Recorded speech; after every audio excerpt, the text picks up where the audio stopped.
Excellencies, distinguished guests, ladies and gentlemen, the President of the Republic of the Philippines, Her Excellency, Gloria Macapagal Arroyo.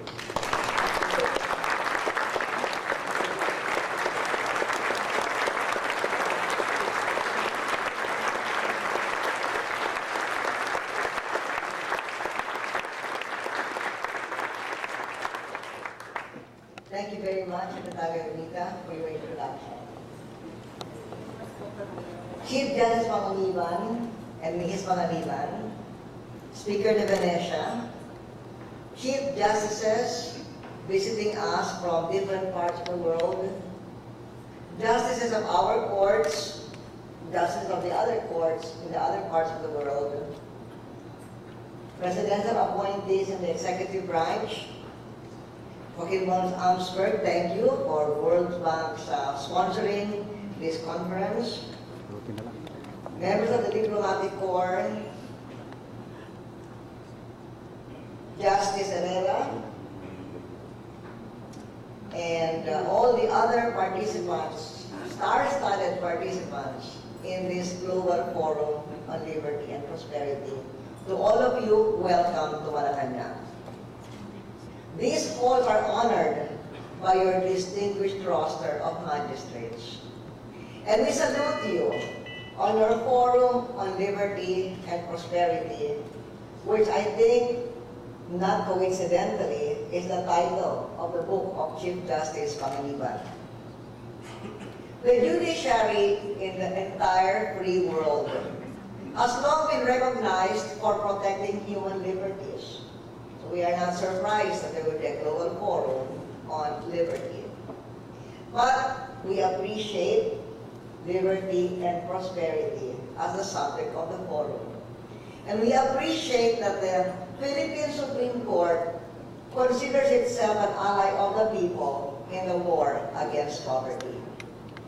The judiciary's role in economic progress and prosperity is not incidental. It is pivotal. And we appreciate that our Supreme Court in the Philippines defends and recognizes the discretion and reasonable leeway of the President and Congress, who are the directly elected representatives of the people in economic policy, so that we can build prosperity for the greatest number of our people. This philosophy has augured well for the Philippine Development Plan that aims to bring prosperity to our country in 3 phases. The first phase of our economic turnaround plan in the earlier part of my administration was to stabilize our budget and spending, then secure increased revenue through better tax and customs collection, and through expanding the value-added tax and other taxes. These were painful but necessary steps, because for many years before this, we had been financing our development by borrowing, and therefore incurring more and more of our budget going to interest payments. When we expanded the value-added tax, we thank the Supreme Court for the decision upholding the constitutionality of the value-added tax when there was a challenge. And that is one example whereby the Supreme Court shows itself to be an ally of the people in promoting prosperity. Phase 2 of our plan is to take advantage of our improved revenues to finally make the long overdue investments in infrastructure, education and healthcare, and other priorities. Our present program of expenditure is well into this phase. The most sweeping element of this phase is to restructure our economy to bolster the natural advantages of 5 distinct regions of our country. We call them the super regions. These super regions need to be built up to create opportunity across the country. Our country is too Manila-focused in its politics and its economic wealth. We need to lift up the entire country and not rely on trickle-down economics from what the provinces call Imperial Manila to do the job. This second phase has also benefited from another landmark decision regarding economic activity, especially in the far-flung areas, and I refer to the decision on the Mining Act. It was done during the Chief Justiceship of Chief Justice Davide, but the decision was suspended by no less than then Associate Justice American. Thank you, Chief Justice, for that decision. These decisions on the Mining Act and the expanded value-added tax have opened doors for the Philippines to greater fiscal stability, more investments, and more jobs. Now, finally, phase 3 is to turn our sights to truly joining the ranks of first world nations by 2020. This phase must be marked by increased attention to our natural environment and making sure we build up, not deplete, our natural resources. We've already laid out the outlines of creating a green Philippines that encompasses conservation, energy independence, reforestation, and designation of national parks and wildlife refuges. In this third phase, we must also join hands to lift up our youth in a concerted effort to give them a helping hand. In addition to these economic reforms and social investments, we must also build a strong moral society.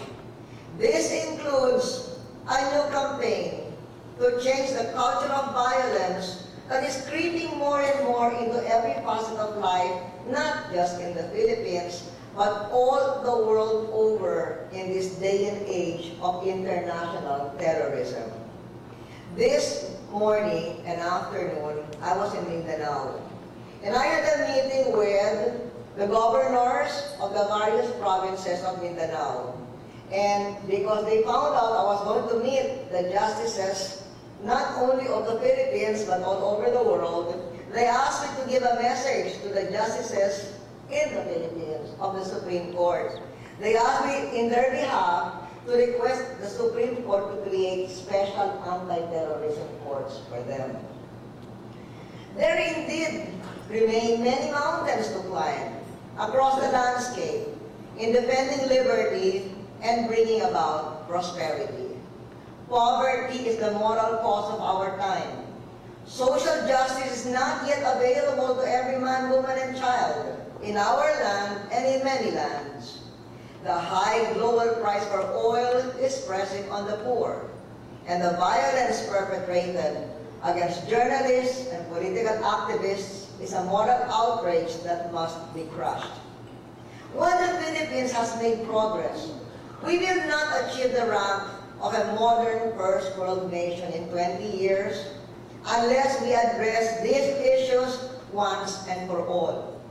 We must create a new Philippines with a strong economy, millions of new jobs, better education, access to health care, and lasting peace and order. To do so, we must slay the dragon of politics as usual. Politics dominates our life way out of proportion to the real needs of the people. And a change in politics, pardon me, I hope I'm not going to be considered as interfering with the Supreme Court, but I would like to advocate and stress that a change in politics must be accompanied by a change in our system of government.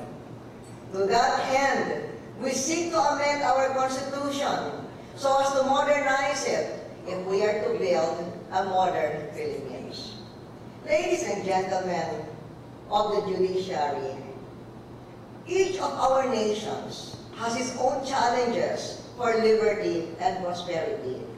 I have shared with you our challenges in the Philippines, and whatever your challenges are, however, in your respective countries, may we all, judiciary and executive, do our share in building the edifice of global peace, stability, and progress. Mabuhay, thank you, and bon appetit.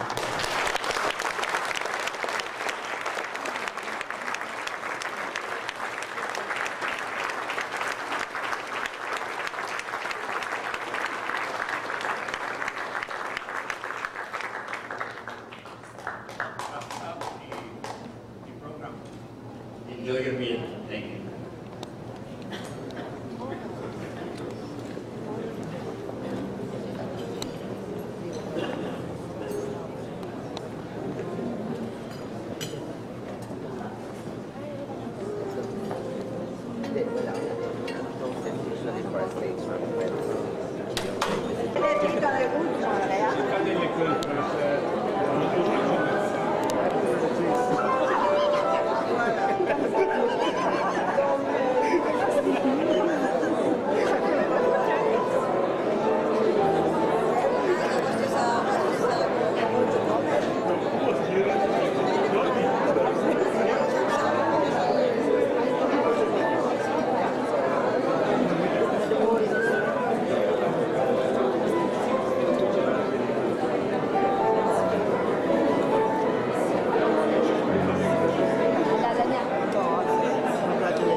Thank you. I hope you will enjoy the tea and Yes, yes. I look forward to that.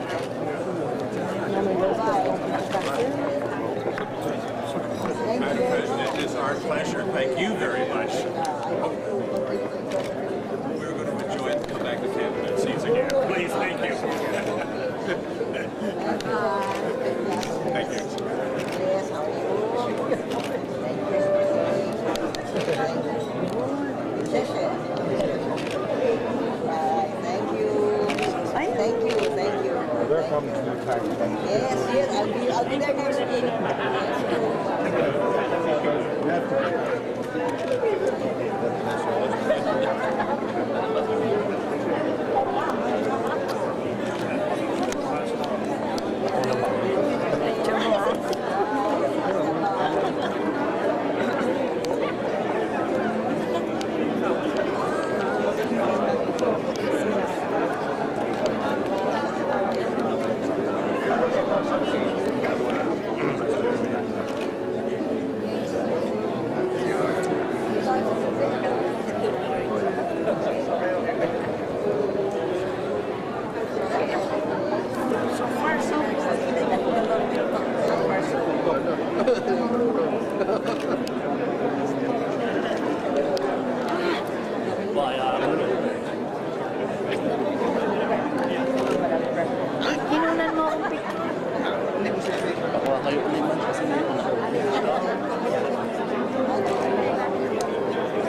po.